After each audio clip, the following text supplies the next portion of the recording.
अस्सलाम वालेकुम वरहमतुल्लाह।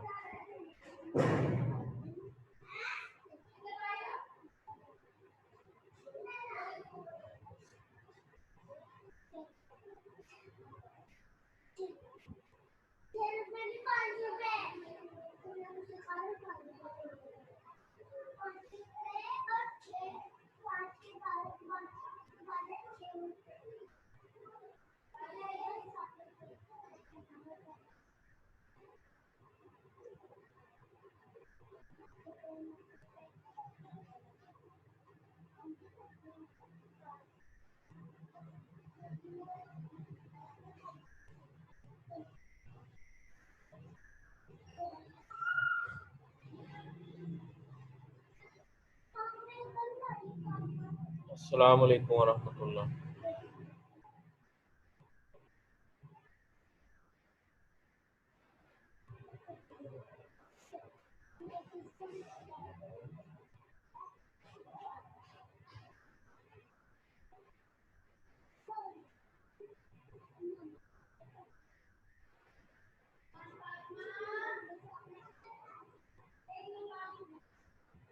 अच्छा भाई, हम लोग डिस्कस कर रहे थे ये फाइल हैंडलिंग से मुतल्लिक हम लोगों ने ये चीज़ें देखी थी।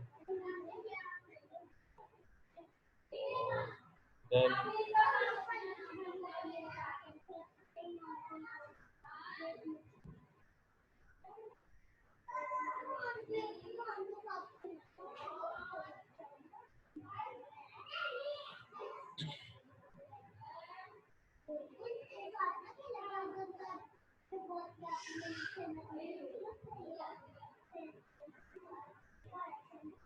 अब फाइल को रीड करना है एंड ऑफ फाइल तक, इसको हम लोगों ने देखना था।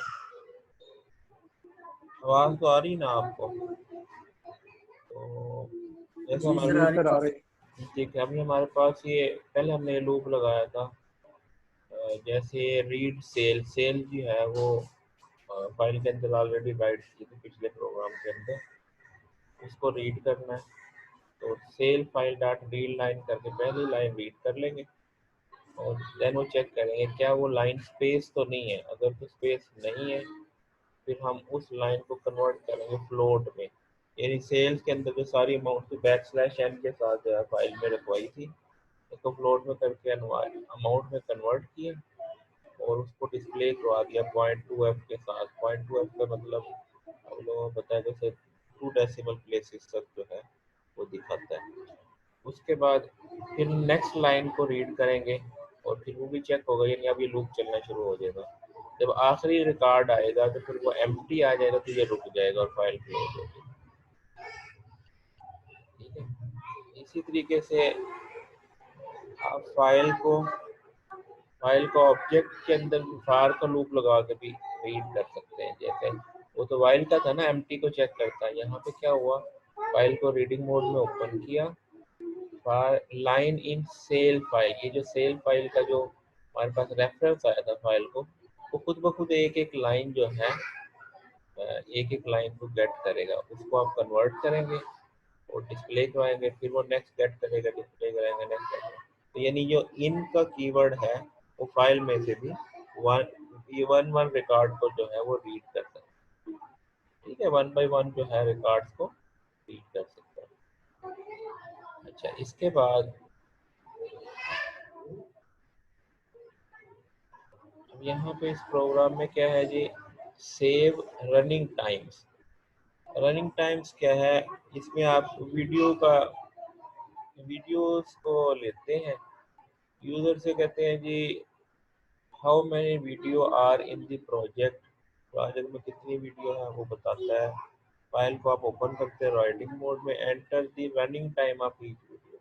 तो वो वन बाय वन जो है जितने भी नंबर ऑफ वीडियोस होती हैं, यहाँ पे number of videos plus one, ये जैसे बताया था ना कि 5 वीडियो है 10 वीडियो, एक ज़्यादा करके लूप चला लिया और यूज़र से जो है वो पूछते रहे कितने वीडियो जो है। तो अब यहाँ पे जो एंटर की थी value, enter the running time of each video, यहाँ पे वो राइट करवा रहे हैं इसके अंदर।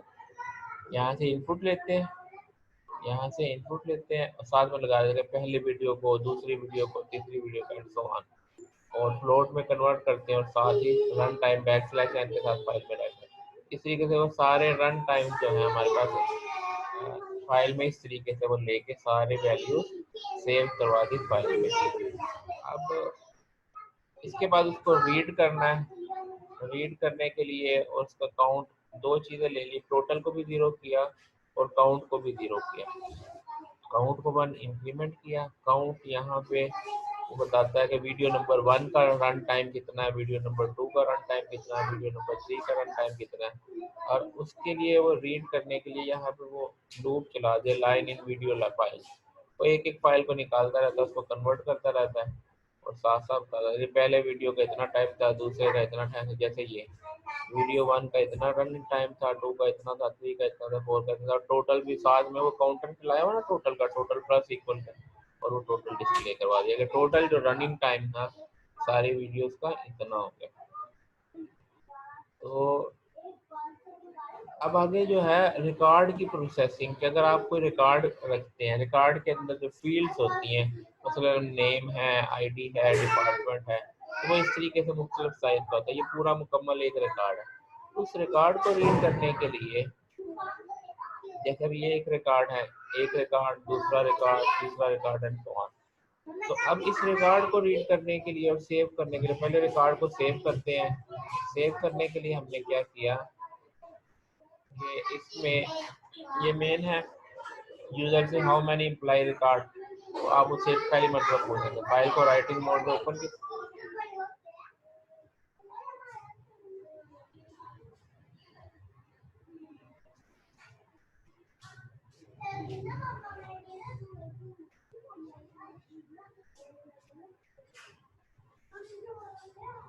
अच्छा, अब इसमें एम्प्लॉई फाइल में फाइल को और भी राइटिंग मोड में ओपन किया, देन लूप चला लिया एक फालतू, जितने भी वो एम्प्लॉई का रिकॉर्ड रखना चाहता है उससे एक फालतू का लूप चला लिया, और फिर उससे यूजर से डाटा लिया, डाटा फॉर एम्प्लॉई 1 2 3, उसका नाम ले लिया, उसकी आईडी ले ली, डिपार्टमेंट। नाम को तो कन्वर्ट करने की जरूरत नहीं है, आईडी को इंटीजर में, आईडी नंबर जो है, आईडी नंबर भी वो स्ट्रिंग टाइप ही है और डिपार्टमेंट भी स्ट्रिंग टाइप है, इसलिए किसी को भी कन्वर्ट करने की जरूरत नहीं। बैक स्लैश एन लगा के सबको सेव कर दिया, नेम, आईडी नंबर, डिपार्टमेंट, सारी चीज़ें सेव हो गई। अच्छा, सेव करने के बाद ये इस तरीके से सेव होगी, और सेव करने का अब उससे रीड करनी है। रीड एम्प्लॉय के लिए हमने फाइल को रीडिंग मोड में ओपन किया, तो उसके बाद हमने नेम को हमने क्या किया, रीड लाइन किया। उसके बाद वाइल का लूप लगाया जब तक कि स्पेस ना आ जाए नेम के ऊपर, ठीक है। और रीड आईडी किया, रीड लाइन करके आईडी नंबर, आईडी, डिपार्टमेंट। अच्छा, अब इनको डिस्प्ले करवा दिया, इनसे बैक स्लैश एन हटा दिया आर स्ट्रिप यूज करके, ये बताया था ना आर स्ट्रिप का, बैक स्लैश एन हटा दिया और उनको डिस्प्ले करवा दिया। इसी के नेम ये है, आईडी ये है, डिपार्टमेंट ये, और उसके बाद इस प्रिंट की वजह से एक स्पेस आ जाएगी। फिर नेक्स्ट जाएगा। अब नेक्स्ट क्या किया, नेक्स्ट यहाँ से एक और नेम रीड किया, और यहाँ से फिर ये लूप ऊपर जाएगा, नेम को चेक करेगा, स्पेस तो नहीं, इस तरीके से पूरा लूप चलता रहेगा। और आखिर में जब ये लूप मुकम्मल होता है फाइल को क्लोज कर देगा, और आपके रिकॉर्ड कैसे डिस्प्ले होंगे, कुछ इस तरह से डिस्प्ले होंगे कि नेम, आईडी, डिपार्टमेंट, फिर दूसरे का name, ID, department and so on. ठीक है जी। अब इसके अंदर भी जो है हमने अभी तक जो काम किया है वो भी वेरिएबल्स की फॉर्म में किया है। अब इसी तरीके से कॉपी रिकॉर्ड का है, इसमें भी कोई चीज़ चेंज नहीं है, सेम उसी तरीके से कॉपी रिकॉर्ड एंटर किए और शो किया कॉपी रिकॉर्ड, और स्पेस करके सेम वही पैटर्न है, कोई खास चीज़ चेंज नहीं है। जहाँ पे चेंज आती है मैं बताता हूँ। अब यहाँ पे कॉफी को सर्च अगर करना हो, तो सर्च करने के लिए क्या किया, फाउंड को फॉल्स किया, इनपुट किया कि enter description to search for, जिस कॉफी को सर्च करना है फाइल को रीडिंग मोड में ओपन किया, coffee file dot read line, और यहाँ पे अब रीड लाइन करके यहाँ पे डिस्क्रिप्शन आ गई। अब वो यहाँ पे वो चेक कर रहा है, यहाँ पे वो क्या कर रहा है, फाइल को रीड करने के बाद यहाँ पे डिस्क्रिप्शन जब तक एम्प्टी नहीं है वो फाइल निकालता रहेगा। Coffee dot file read line करके क्वांटिटी निकाली और स्ट्रिप रिमूव की, और फिर स्ट्रिप रिमूव करने के बाद फिर वो मैच कर रहा है कि ये जो डिस्क्रिप्शन आपने दी, जो फाइल ने रीड की और जो आपने दी, दोनों अगर सेम है तो फिर क्या करें, डिस्क्रिप्शन और क्वांटिटी को डिस्प्ले करवा दे, display the record, record display करवा दे, और set the found flag to true, और उसको बता दे कि ये रिकॉर्ड मिल गया। ठीक है, और अगर नहीं मिलता, और अगर नहीं मिलता फिर क्या करेगा, यहाँ पे वो लास्ट में चेक करेगा कि अगर फ्लैग में सेट नहीं हुआ, फ्लैग में नॉट फाउंड था, तो that item was not found. यानी वही तरीका जैसे आप लोग पहले करते थे कि वन बाय वन रिकॉर्ड को रीड करेगा और मैच करेगा, उसमें से बैक स्लैश एन को रिमूव करके मैच करेगा, नहीं मिलती तो बता देगा, अगर मिल जाती तो उसके साथ उसकी बाकी फील्ड भी बता देगा, अदरवाइज नॉट फाउंड बता देगा। जिस चीज़ की समझ ना आए तो पूछ लेना। ये सारे काम हम लोग वहाँ पे चूंकि कर चुके हैं, सर्चिंग वगैरह का इस तरह का, तो इसलिए बिल्कुल वो सेम ही है।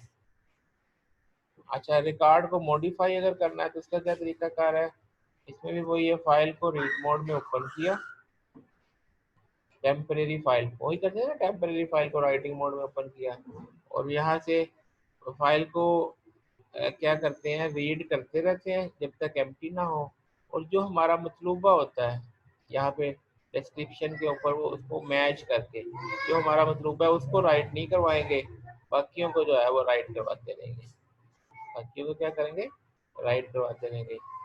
और इस तरीके से क्या होगा कि एट दी एंड हमारे पास जो अ, अब दोनों फाइलों को क्लोज किया और फाइलों को रीनेम भी करना होता है, तो यहाँ पे वो रीनेम कर रहे हैं, रीनेम फाइल टेक्स्ट फाइल को किसके साथ, कॉपी के साथ, और एक इसको रिमूव भी कर दिया, os dot remove, os dot remove के साथ कॉपी वाली पुरानी फाइल को रिमूव कर दिया और नई फाइल को रीनेम कर दिया, टेम्प वाली फाइल को कॉपी के साथ रीनेम कर दिया।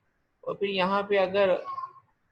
यहाँ पे रिकॉर्ड अगर फाउंड है तो फाइल हैज बीन अपडेटेड का मैसेज आएगा, otherwise that item was not found in the file, वरना क्या कहेगा कि फाइल नॉट फाउंड। अच्छा, अब इसमें दोनों काम इकट्ठे हो रहे हैं, अगर आपके पास फाइल फाउंड नहीं भी हुई तब भी वो काम वो सारे फाइल यानी सारे रिकॉर्ड को एक फाइल से दूसरी फाइल के अंदर रखवा रहा है, फाइल अगर फाउंड नहीं भी है तब भी दूसरी फाइल में रखवा रहा है, एज इट इज कॉपी कर देगा, और अगर वो रिकॉर्ड मिल जाता है तो उसको छोड़ के बाकी सारे रिकॉर्ड को फाइल के अंदर कॉपी करवा देगा। यानी इसने उस प्रोसेस को, रीनेम और रिमूव वाले प्रोसेस को तो दोनों सूरतों में कर रहा है। ठीक है जी। उसके बाद जो है रिकॉर्ड डिलीट करना है, तो उसके लिए क्या है कि आप ये पिछला हमने क्या किया था, अच्छा वो सारे जो फंक्शन डिफाइन किए थे उनको यहाँ पे उसने यूज कर लिया, डिफाइन मेन, फाउंड में फॉल्स किया, सच input which copy you want to delete, और कॉपी फाइल ओपन फाइल को रीड किया, राइटिंग में किया, और रीड लाइन किया, रिकॉर्ड एम्प्टी, और फिर क्वांटिटी को उससे नई उससे जो है क्वांटिटी को रीड किया, डिस्क्रिप्शन को रिमूव किया, मैच किया, अगर मैच हो जाता है, अगर यहाँ पे मैच नहीं होता तो उसको राइट करवा देता है, उसको इसको रिमूव किया, यानी इसमें से ये चीज़ रिमूव कर, यानी सॉरी राइट करवा रहा है इसको टेम्प फाइल के अंदर, अगर नहीं मैच होता इसका मतलब सारे वो रिकॉर्ड जो मैच नहीं होंगे वो नई टेम्प फाइल के अंदर राइट कर देगा और फाउंड को ट्रू कर देगा, और अदरवाइज जो है, अदरवाइज क्या, अगर वो नहीं मैच होता तो सिर्फ फाइल को रीड लाइन करके नेक्स्ट रिकॉर्ड रीड करता, तो इसका मतलब ये है कि उसको स्किप जो करना है इसलिए उसको नेक्स्ट रिकॉर्ड रीड करता है। तो यानी, और लास्ट में फाइल को क्लोज किया, रिमूव किया, रीनेम किया और डिस्प्ले कर दिया, और आखिर में मैसेज दे दिया तो और जो है डिलीट हो। पिछले वाला अपडेट तो नहीं था कहीं, पिछले वाला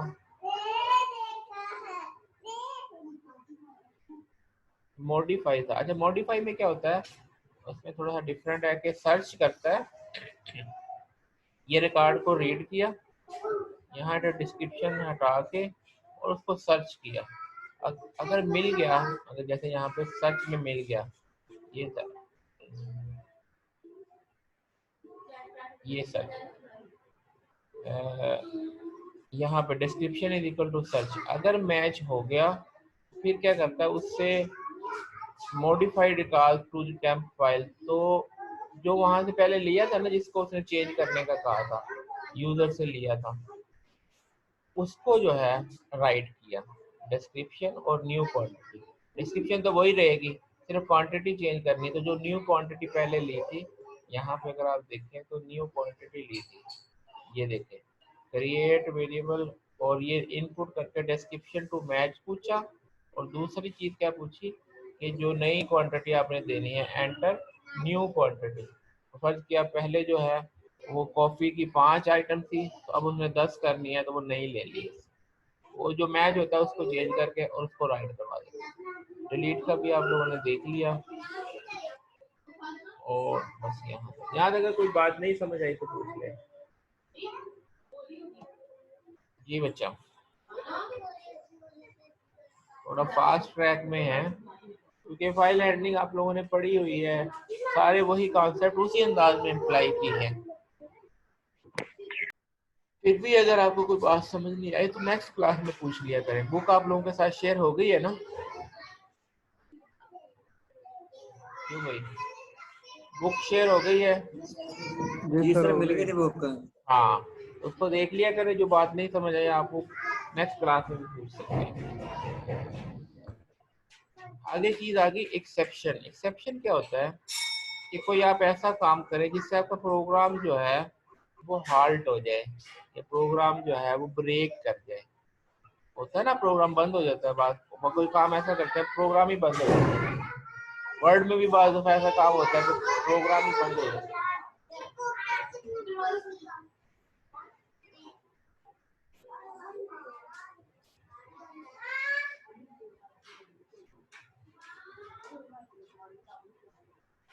तो इस किस्म के जो सिनेरियो होते हैं उनको कहते हैं एक्सेप्शन।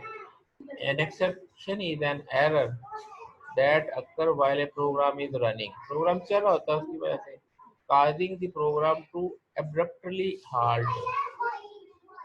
प्रोग्राम क्या करता है, halt कर देता है। How you can use try और exception statement to gracefully handle exception. उससे ये एरर खत्म नहीं होती, एरर खत्म नहीं होती, लेकिन आप उसको क्या करते हैं, ग्रेसफुली हैंडल कर लेते हैं। क्या मतलब आपने एक प्रोग्राम बनाया कि जिसमें डिवीजन का प्रोग्राम था, यूजर से न्यूमरेटर और डिनोमिनेटर लेते हैं कि 5 को जो है 2 से डिवाइड करें, आंसर क्या आया। अब वो करें 5 को 0 से डिवाइड कर दे तो प्रोग्राम बंद हो जाता है, प्रोग्राम बंद हो जाता है। अब इस केस में ये है कि आप उसको ग्रेसफुली जो है उसको यूजर को बताए कि भाई 0 से डिवाइड करेंगे तो एक्सेप्शन जनरेट होगी, 0 से डिवाइड नहीं होगा। ठीक है, तो कोई ऐसा काम उसको जो टैकल करना होता है उसको किसकी मदद से करना होता है, एक्सेप्शन के। आप इसको इफ एल्स से भी ट्रीट करते हैं, लेकिन बाद दफा ऐसा सिनेरियो आ जाता है कि आप इफ एल्स से भी इसको ट्रीट नहीं कर पाते। तो अब इसको जरा देखते हैं कि जब इस तरह का सिनेरियो फर्क किया, यहाँ पे देखिए डिवीजन वाला ही प्रोग्राम है, यूजर से एक नंबर लिया, इनपुट दूसरा नंबर लिया, पहले तो दूसरे से डिवाइड किया तो प्रोग्राम चल जाता है। ठीक है, आपने डिवाइड 0 से किया तो यहाँ पे ऐसे ही की एरर आनी शुरू हो जाती है, तो कहता है जी लाइन नंबर फलां फलां पे इंटीजर डिवीजन और मॉड्यूलो बाय 0। अब इस तरह की एरर देख के तो यूजर परेशान हो जाएगा। आपने एक एप्लीकेशन बनाई और उसको पता ही नहीं चल रहा कि क्या हुआ, उसको पता ही नहीं चला क्या हुआ, तो फिर वो ये चीज जो है परेशानी का बायस बनता है यूजर का। तो वो कहेगा यार ये सॉफ्टवेयर पता नहीं कैसा बनाया, इसमें तो अजीब अजीब से काम करता है, ये तो बंद हो जाता है। तो बंद ना हो, बल्कि उसको प्रॉपरली जो है यूजर को इन्फॉर्म करें और उसको उस चीज से अवॉइड करें।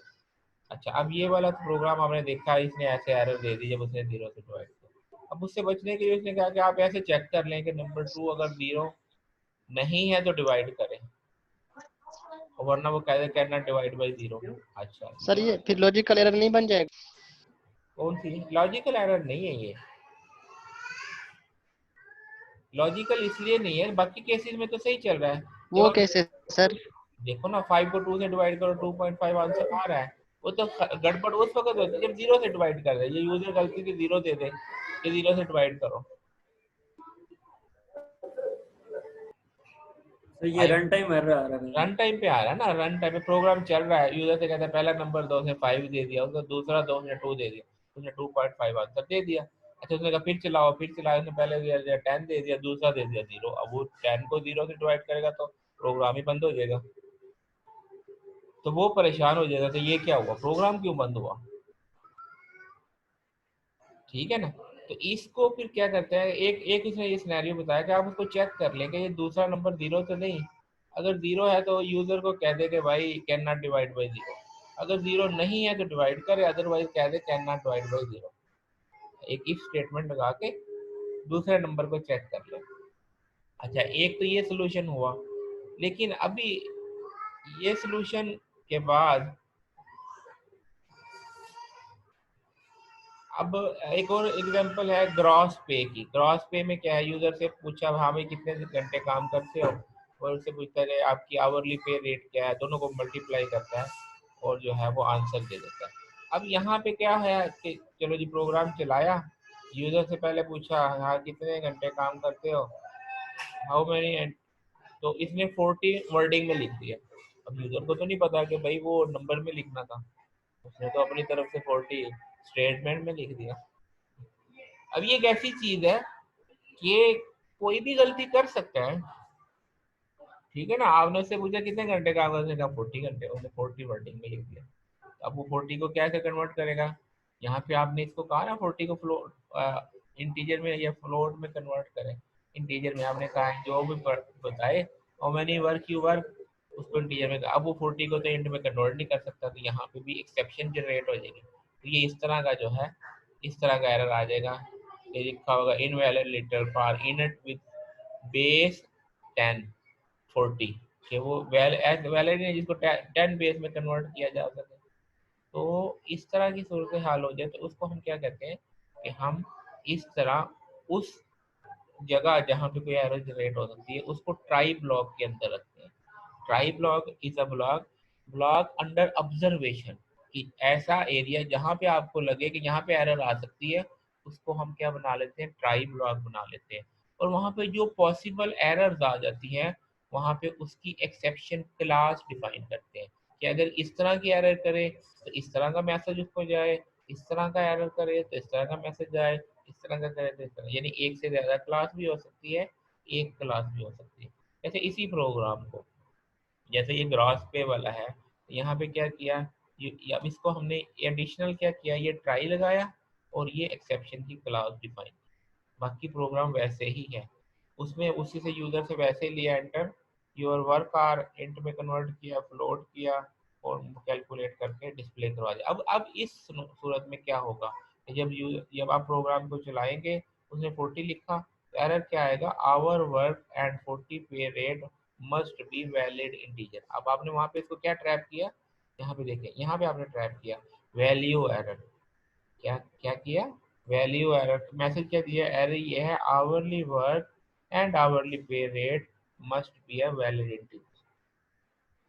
तो अब यानी कन्वर्जन की वजह से जो वैल्यू एरर आई थी, यानी अगर आप पिछले प्रोग्राम में देखें तो ये एरर आई थी, अ,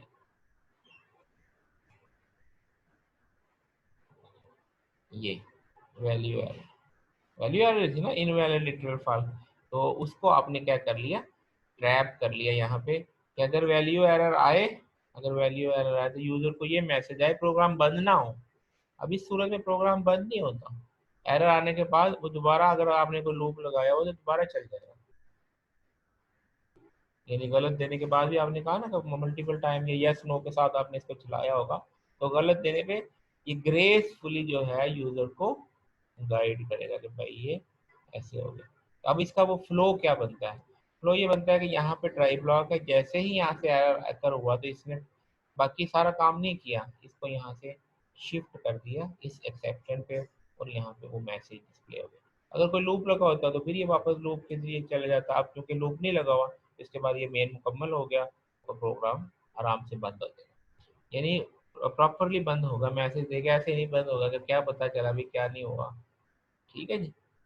तो अब इसी तरीके से फाइल के अंदर भी ऐसे होता है कि आपने फाइल को ओपन किया, वो फाइल एग्जिस्ट नहीं करती। फाइल को आपने ओपन किया, फाइल एग्जिस्ट नहीं करती, मतलब file name input enter file name, उसके बाद आप ओपन करते हैं और यहाँ पे वो क्या देता है जी, यहाँ पे ज़रा देखिए कि हमने वो किया, वो एक्सेप्शन आ गया, no such file or dictionary, वो किसी वजह से स्पेलिंग मिस्टेक होगी, या हो सकता है उस पास पे पड़ी ही नहीं है।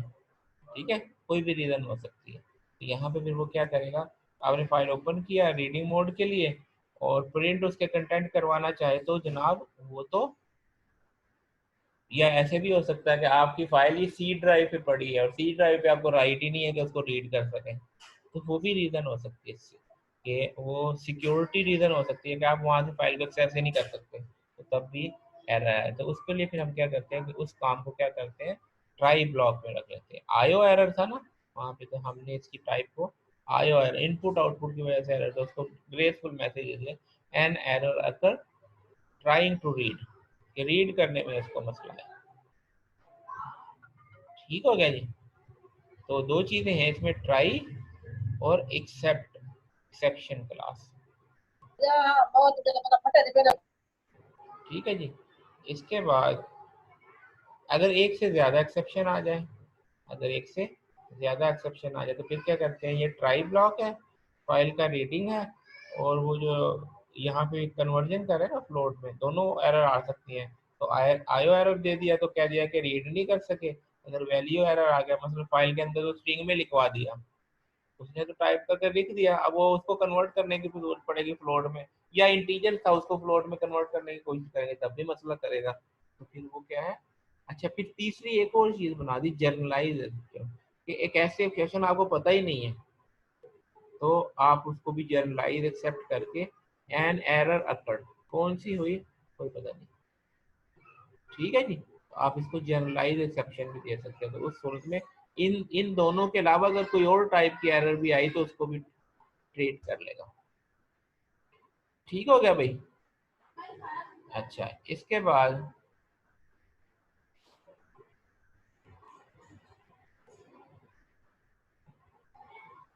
अगर आप चाहते हैं कि एक ही एक्सेप्शन की क्लास बनाए जो सबको कैटर कर ले, तो यहाँ पे ट्राई ब्लॉक है। अच्छा, इसमें ये रीडिंग भी हो रही है, ये कन्वर्जन भी हो रही है। ठीक है, और इसके अलावा कोई और मसला भी हो सकता है, तो यहाँ पे वो जैसे वहाँ पे भी दिया हुआ था एन एरर रखा, तो जनरलाइज दे दी एक ही, ये सबको ट्रीट कर लेगा। अब इस प्रोग्राम में कोई भी एरर हो तो वो यही कह देगा एरर अकर, एरर अकर क्या हुआ। अगर आपने डिफॉल्ट एरर मैसेज डिस्प्ले करवाना है तो डिफॉल्ट एरर मैसेज के लिए वो इसमें तो सिर्फ यही कह रहा है ना एरर अकर। अब आप चाहते हैं कि नहीं वो बताए भाई क्या एरर अकर है, तो आप एक्सेप्ट में वैल्यू एरर एज एरर, तो अब वो क्या करेगा, प्रिंट एरर। तो अब यहाँ पे कि अगर वैल्यू एरर की वजह से है तो वो बता देगा वैल्यू एरर है, अगर फाइल रीडिंग की वजह से है तो बता देगा फाइल रीडिंग है। यानी जिस टाइप की भी एरर होगी असल में उसने उसके अंदर जो है वो मैसेज आएगा और वो आप डिस्प्ले कर देंगे।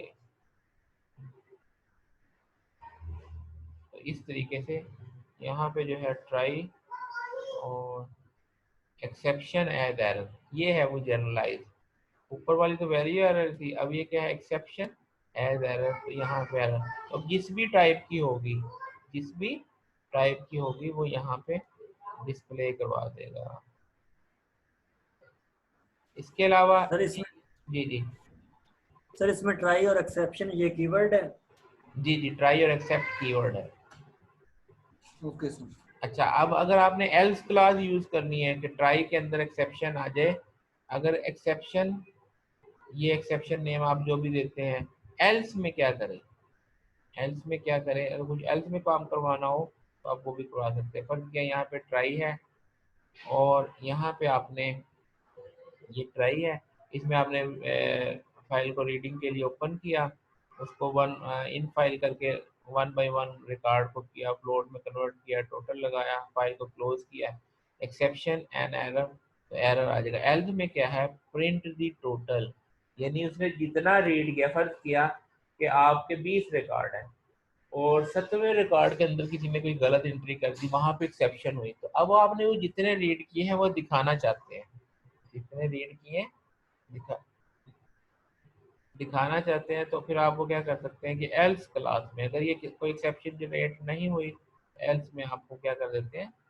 वो, यानी एक्सेप्शन ना जनरेट हो तो फिर आप टोटल शो करते हैं, वरना टोटल शो नहीं करेगा। इस तरीके से फाइनली क्लास भी है।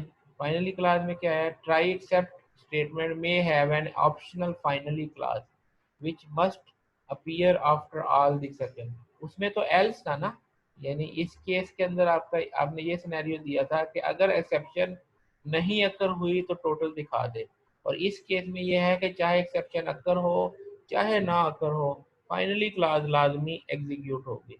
अब इसमें क्या है, have an optional finally class which must appear after all the except clauses.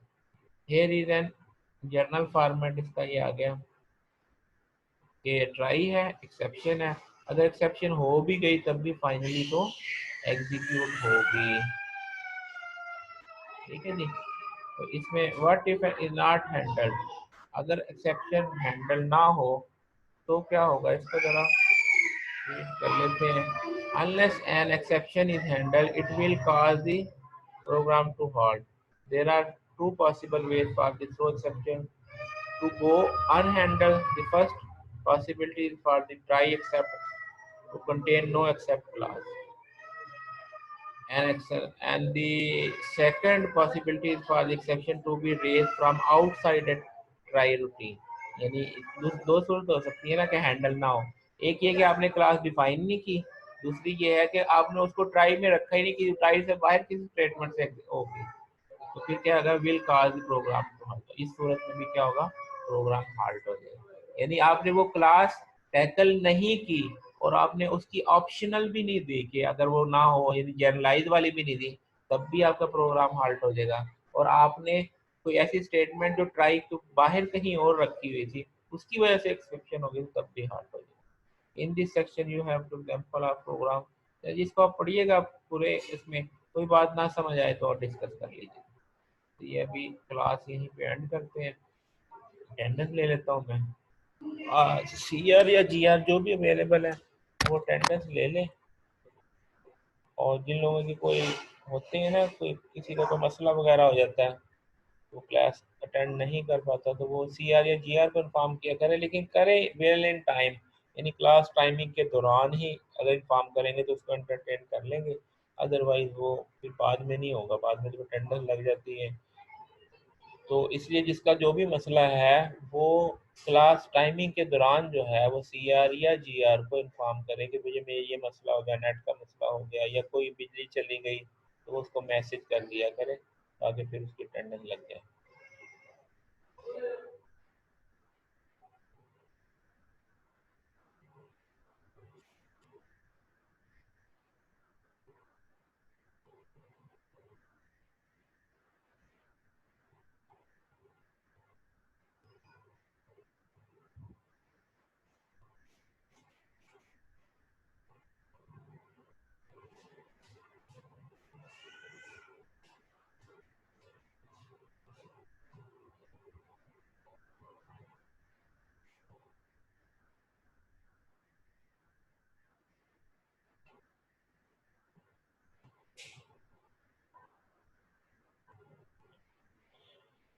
चलिए जी।